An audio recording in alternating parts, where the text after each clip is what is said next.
নান্দাইলে খুনের ঘটনায় আসামিদের বাড়িঘরে ব্যাপক লুটপাট, 11টি পরিবার সর্বশান্ত। নান্দাইল ময়মনসিংহ প্রতিনিধির পাঠানো তথ্যচিত্রে বিস্তারিত দেখুন।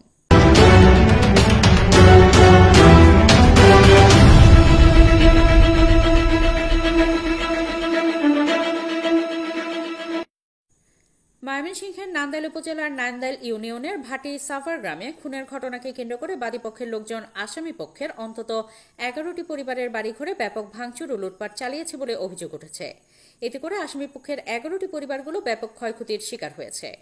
ভুক্তভোগী পরিবারের সদস্যরা জানান, লুটপাটকারীরা নগদ 1,85,85,000 টাকা, 42টি গরু, 16টি ছাগল, 8 ভরি স্বর্ণালঙ্কার, 360 মণ ধান, 67 মণ চাল, 5টি ফ্রিজ, 11টি সেচ মেশিন বা পানির মোটর, 3-4টি পুকুরের মাছ সহ খাট, পানির tank, sofa set, dining table, আলমারি, হাঁস মুরগি, হাঁড়িপাতিল, জামাকাপড় সহ অসংখ্য মালামাল লুট করে নিয়ে যায়।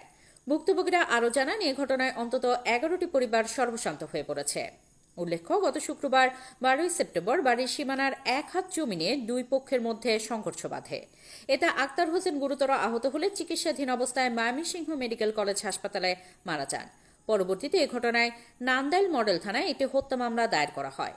মামলা দায়েরের পর থেকে 11টি পরিবারের কোনো লোকজন বাড়িঘরে নেই। প্রতিপক্ষ ঘরের দরজা জানালা সব খুলে ভেঙে নিয়ে গেছে। এই বিষয়ে নান্দাইল মডেল থানার অফিসার ইনচার্জ জানান, আসামিদের বাড়িঘরে লুটপাট ও ভাঙচুরের বিষয়ে অভিযোগ পেলে তদন্ত সাপেক্ষে আইনানুগ ব্যবস্থা গ্রহণ করা হবে।